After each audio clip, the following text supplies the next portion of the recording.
This is the Daily Pulse from Speak My Word Ministries. I'm Travis Zimmerman. We're doing a 12-day series on the countdown to Christmas, to Jesus' birth. And we are on day 4. 4 days before Jesus. We celebrate Jesus' birth. How delicious that is. And 4, as I do the research here, this is an easy one. The 4 Gospels. Say them out loud with you. Matthew, Mark, Luke, and John.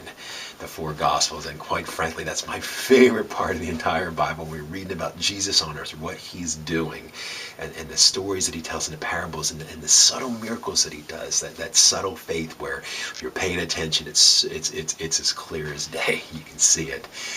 And each one of the Gospels, Matthew, Mark, Luke, and John, were written as any book in their own perspective. God used at least 40 writers to write the canonical Bible that we have today. But he allowed them to express themselves in their own language and to their own audiences. So fascinating. So the Matthew, Mark, and Luke are called the Synoptic Gospels, seeing the same because there's some overlap and there's some common stories. John comes in from a different perspective and offers just rich filling in the blanks of much of Jesus' time with his disciples in the upper room and his last days. And the tapestry is gorgeous. So as an example of that, I want to read out of Luke chapter 1, verses 1 to 4.